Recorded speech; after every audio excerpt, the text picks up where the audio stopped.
Negociação. Conselho Estadual de Argland, Câmaras do Governo. Ains passou pelo portal e se viu diante dos Lordes Dragões. Disseram-me que você queria falar comigo?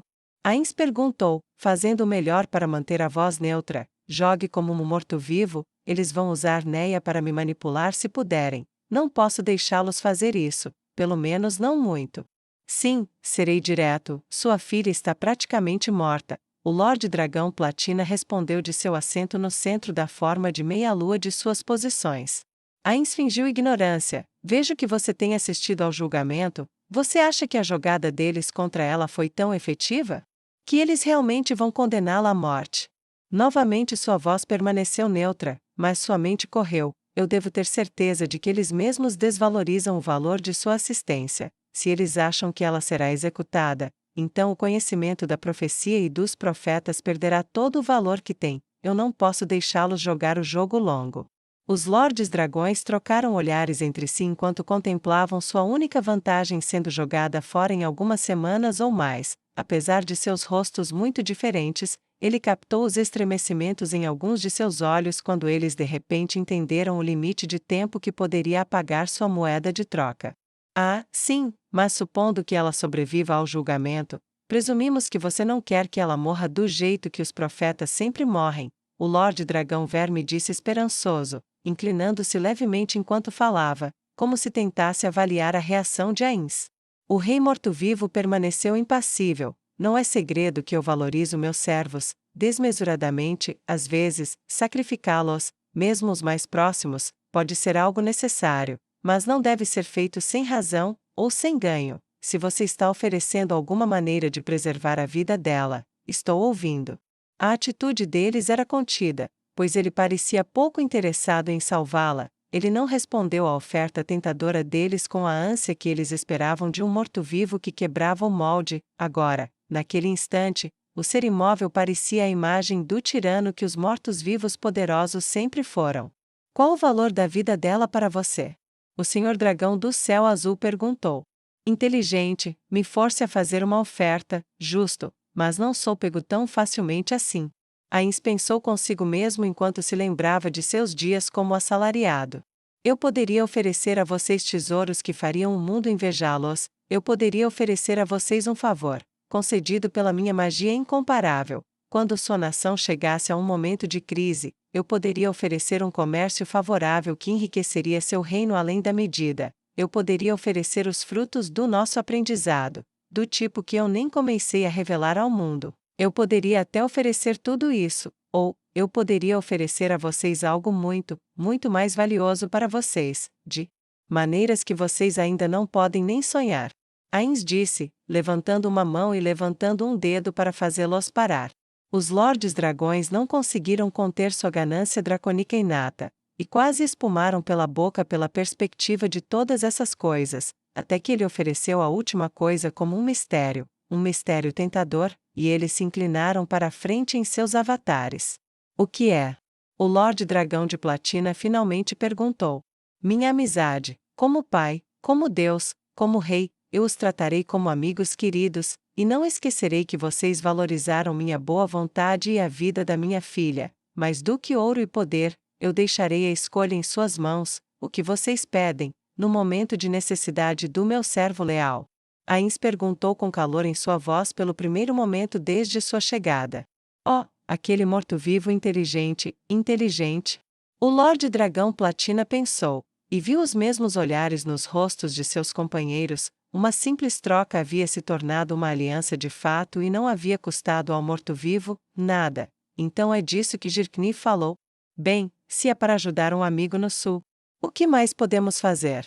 O primeiro profeta que me lembro surgiu há muitos séculos. Ele serviu ao que era, na época, considerado um grande rei. Esse profeta foi destruído porque o rei não gostou de suas profecias. O segundo foi uma geração depois do primeiro. Ele morreu em tumultos porque evitou o rei e deu profecias ao povo. Foi tão bem quanto você pode esperar. Se você vai contar a verdade ao povo, você tem que ser poderoso demais para machucar, ou estar pronto para voar para o céu para escapar. O Senhor Dragão Platina disse com uma voz grave e sonora que ecoou levemente através de seu avatar. O próximo, além disso, viveu mais, mas foi levado à loucura por visões e dor. Então foi assim, ou todos eles foram destruídos por aqueles que buscavam salvar ou servir, ou foram consumidos por sua própria maldição enquanto ela dilacerava suas mentes. O Lorde Dragão Verme disse em uma voz que era quase simpática. Enquanto ele se lembrava de seu tempo disfarçado explorando a cidade de Irrantel do Reino Feiticeiro, e descobrindo que gostava da maneira como o rei governava, e do conjunto de soldados de brinquedo mágicos que ele mantinha em seus aposentos para jogos com seus colegas. Eu entendo, mas o que pode ser feito sobre isso? O rei feiticeiro perguntou, soltando seu cajado e permitindo que ele flutuasse ao seu lado enquanto ele juntava as mãos formando uma pirâmide à sua frente. Podemos responder isso, mas se a maldição dela for sua bênção, você tem certeza de que quer fazer algo a respeito? Uma profetisa poderosa, supondo que ela se torne uma, pode prever grandes eventos, vitórias e derrotas, desafios para os quais se preparar, por séculos. Certamente isso é mais útil, o Lorde Dragão Diamante propôs sem entusiasmo. Ainz balançou a cabeça. Um Deus que rejeita seus servos tão levianamente, não é um Deus que vale a pena seguir em primeiro lugar. No primeiro mundo, havia muitos assim, verdadeiros deuses que governavam as vidas dos mais fracos. Meus amigos, naquela época, foram gravemente prejudicados pelas ações daqueles governantes mesquinhos e destrutivos que se consideravam deuses. Eu me consideraria um rei pobre e um deus mais pobre, se agisse como eles.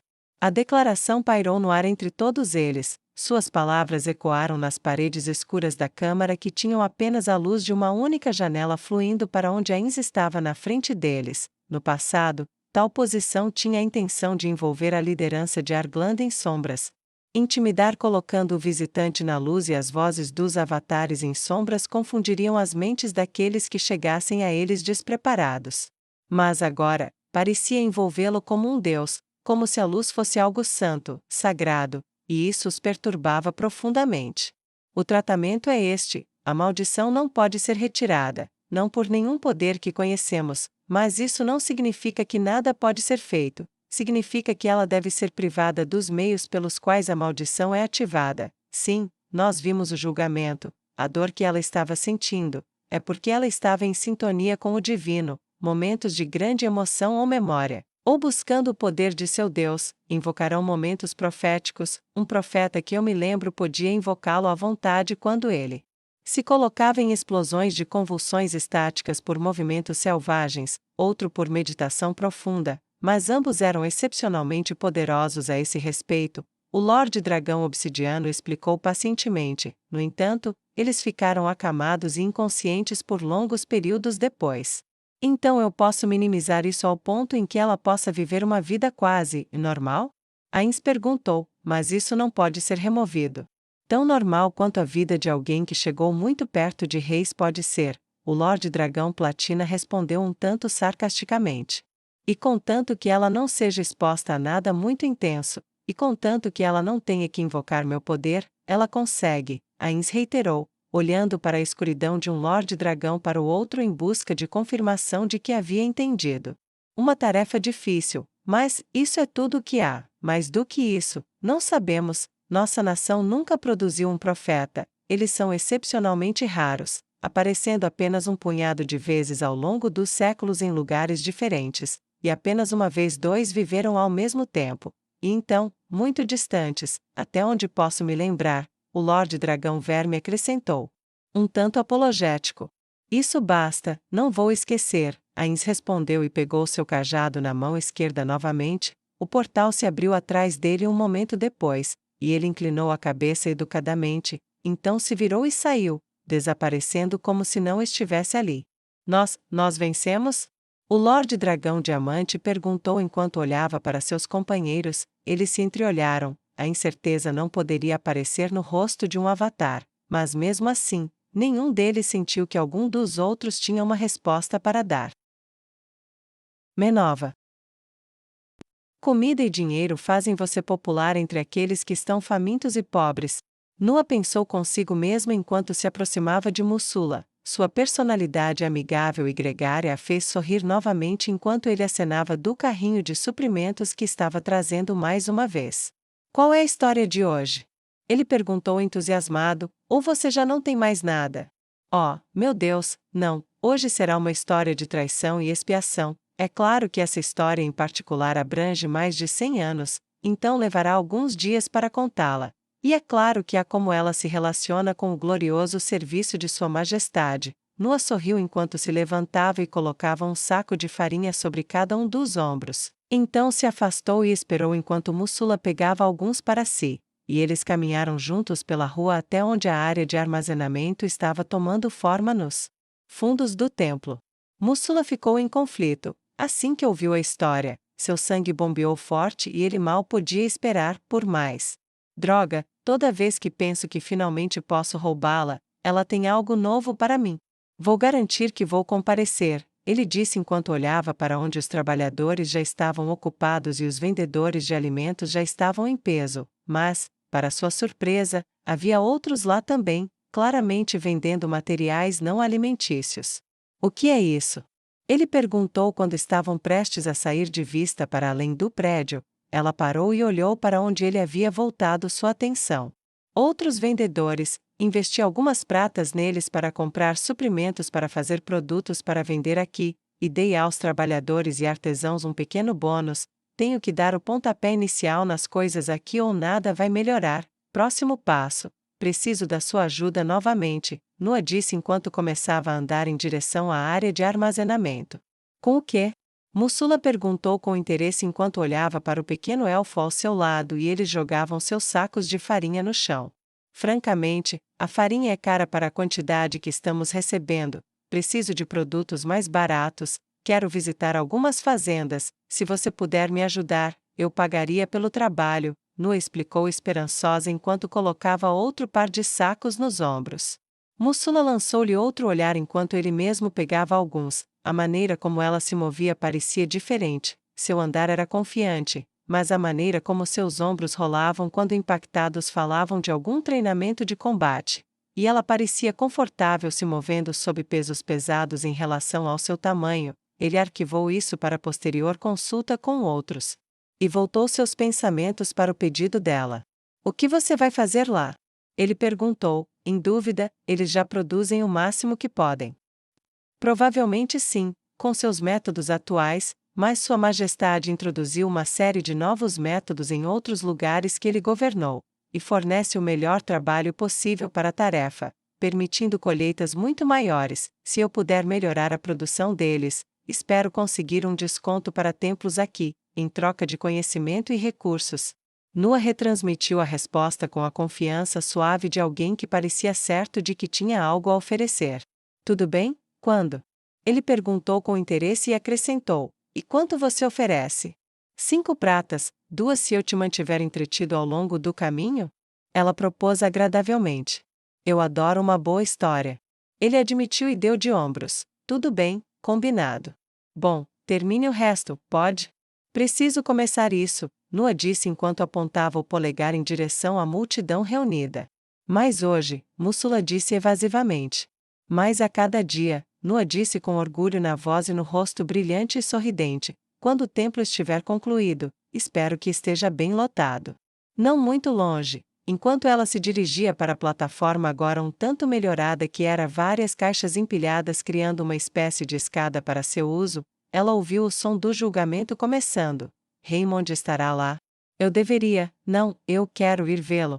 Ela hesitou no meio do passo, e olhou por cima do ombro, então forçou sua cabeça a virar para olhar para frente novamente e continuou andando. A capa preta esvoaçava atrás dela, as botas finas estalavam sobre a pedra, seu uniforme feito perfeito através de meios mágicos e mundanos para que ela não trouxesse vergonha ao seu senhor. Ela puxou seu cabelo loiro para trás para permitir que a brisa crescente o pegasse e o carregasse atrás dela. Supereze Nua, você teve seu momento, e agora você tem um trabalho a fazer. Você não pode fugir toda vez que ouve a voz dele. O que você é? Uma donzela de conto de fadas para fugir de seus deveres toda vez que um homem de quem você gosta aparece? Quão estúpido isso seria! Ela zombou de si mesma, mas um sorriso irônico e agradável se formou em seu rosto quando ela captou, com ouvidos sensíveis de elfo, o som de convicção absoluta em sua voz quando ele ficou brevemente alto. É bom saber que ele está aqui. talvez eu possa fazer algo sobre isso mais tarde. Ela então afastou esses pensamentos de sua mente enquanto subia para falar com os minotauros da capital, agora com mais de 100 deles, reunidos para ouvir. Restise. Laqueus sentou-se com suas irmãs em silêncio. Então, o que fazemos? Ela perguntou. Você estava certa, Evilei finalmente disse, olhando humildemente para Gagaran. Olha, o cara mereceu. Mas ela trouxe isso para tudo de uma vez, e se tivesse sido pior? Mas ainda assim, isso não torna nada melhor. A religião que ela começou permite que você me olhe nos olhos novamente. O Deus Rei trouxe em um ano o que eu não via há mais de 200, paz de verdade. Você sabe, Henri disse mal-humorada, não é como se ela não tivesse causado isso a si mesma. Vocês realmente precisam se destruir por isso? Eu estava lá, Henri. Não fale como se soubesse como foi, Laqueus disse com calma silenciosa. Eu assisti o que ela fez, eu estava com ela de prate a Kami Miyako, quase sem parar. Você não precisa nos lembrar disso, você teve uma vida fácil. Henri franziu os lábios, talvez eu tive.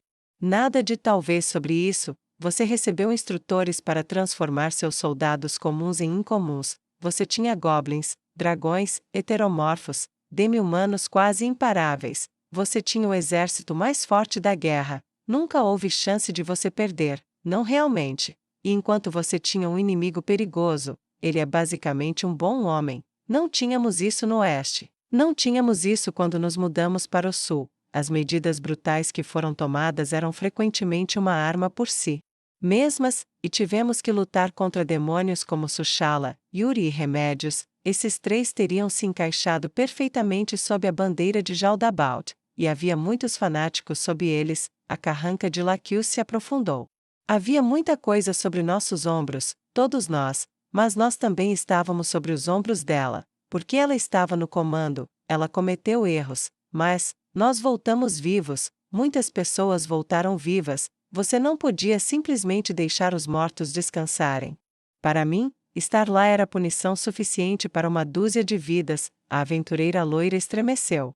Não, eu sei que cometi erros também, fui muito gentil, subestimei o fanatismo dos camponeses deles, a influência que os templos tinham sobre eles, presumi que eles eram mais como camponeses da minha casa. Eu não achava que o Agante poderia realmente fazer as pessoas agirem contra seus próprios interesses de uma forma tão destrutiva apenas apelando aos deuses, mas mesmo assim, muitos são muitos e muito é demais e longe demais é longe demais. Eu não sabia que isso iria destruir vocês tanto. Eu não sabia que Skana engravidaria e passaria pelo que ela passou, mas mesmo assim, tudo o que posso dizer é que não estou fazendo isso por despeito, ciúme, ódio ou vingança. Estou apenas fazendo o que acho certo. Henri respondeu com uma voz baixa e gentil enquanto mexia sua cerveja com um dedo, incapaz de se obrigar a bebê-la no momento. Então como resolvemos isso? Gagaran perguntou. Resolvemos isso? Como você e Evilei se sentem? Isso é difícil, Keno respondeu, mas você é minha irmã, não importa o que aconteça. Eu sei que você não foi movida por algum ressentimento contra a minha espécie, mas ainda assim, eu acho que preciso de um tempo para mim. Eu quero ir a algum lugar por um tempo, e apenas ficar sozinha e deixar tudo isso passar. Eu não posso fazer mais nada para ajudá-la, ou machucá-la. Neste ponto eu sou uma espectadora, assim como vocês duas. E você? Gagaran perguntou a Laqueus. Você sabe, como uma sacerdotisa da água, quando eu era isso, eu passava muito tempo dando orientação espiritual e ajudando as pessoas com seus problemas, mas ninguém nunca me ofereceu isso, até que a sacerdotisa de uma religião que eu deveria ter desprezado, se expôs e me perguntou se eu estava bem. Você não tem ideia de como é difícil apagar uma vida inteira de intolerância, ódio e medo. O dia na floresta de Kedin. Você não sabe o quanto isso dói dizer, mas Keno, eu poderia ter matado você naquele dia. Eu não teria sobrevivido fazendo isso. Eu teria ficado lá na floresta, segurando seu corpo até que a morte me levasse. Mas eu poderia ter feito isso. Foi só ter toda a minha visão de mundo abalada que me fez sacudir isso completamente. A voz de Laqueus era baixa, seus olhos estavam vidrados. Ela não conseguia olhar para nenhuma delas. Mas ela continuou. Talvez você estivesse tentando nos proteger ao se voltar contra ela. Gagaram, mas por que você acha que estamos aqui para ser protegidas? Eu entendo o que você estava pensando, mas isso estava errado. Até onde vamos, eu acho, escute, não cabe a mim te perdoar, e se ela já o fez, vai demorar um pouco para eu superar, mas farei o meu melhor. Laccius pegou sua caneca e bebeu até o fundo com uma falta de graça incomum. Ótimo, sabe, teria sido mais fácil se ela me odiasse, Gagara resmungou. Ela me disse quando aprendi que estava feliz por eu ter mantido minha justiça, eu teria preferido raiva, em vez disso, era apenas resignação, tristeza e resignação. Obrigado, mas talvez um tempo separado seria melhor para todos nós, mas ficaremos bem, certo? Depois de um tempo, pelo menos? Mais tempo se eles a sentenciarem à forca, Laccius disse, e a mesa coletivamente enrijeceu quando a possibilidade muito real atingiu o alvo. Se eles fizerem isso, bem. Você ficará bem, Gagara? Laccius perguntou gentilmente. Não vou, Gagara respondeu enquanto bebia e virava sua cerveja com força. Que bagunça, Henri murmurou e disse calmamente. Vou pegar mais rodadas, acho que todos nós vamos precisar delas. Ninguém discutiu quando ela se levantou para fazer exatamente isso. Scanna sentou-se na cama, era confortável o suficiente até onde podia, cobertores caros, macios e ricos de um marrom, a luz ainda entrava pela janela, mas estava desaparecendo no brilho alaranjado da noite. Ela leu calmamente o texto sagrado de sua fé, extraindo conforto dele enquanto tentava entender por que isso estava acontecendo com sua vida, sua esposa, novamente. Comida, Cesê disse, enquanto estendia a mão e tocava o ombro de Scanna. Scanna balançou a cabeça, seu cabelo ruivo balançando atrás dela. Não, eu não posso comer agora. Cesê colocou a mão sobre a barriga de Scanna e olhou para ela com uma intensidade rara que, mesmo para o mar abaixo dela, ainda era apenas reconhecível por causa de sua longa associação e amizade próxima. Comida, ela disse em resposta à recusa de Scanna. Bem, Scanna disse, aceitando a repreensão implícita, e Cesê puxou a corda ao lado da cama, chamando o serviço de quarto. Mas eu não quero comer nesta cidade, não enquanto essas traidoras estiverem aqui, Scanna disse com irritação e seu rosto se contorceu em amargura. Cesê não respondeu com palavras, ela simplesmente, com uma pressão suave, puxou Scanna para seu lado e começou a esfregar as mãos sobre a pele da guerreira. Onde você aprendeu isso? Scanna perguntou enquanto sentia seu corpo começar a relaxar. De Pestônia, Cesê disse, para ajudar com o bebê. Quem poderia pedir um amigo melhor? Scanna disse com um suspiro doce, mas o que acontece depois? Cesê não respondeu imediatamente, mas depois que Scanna soltou um profundo suspiro de alívio, ela finalmente respondeu. O amanhã.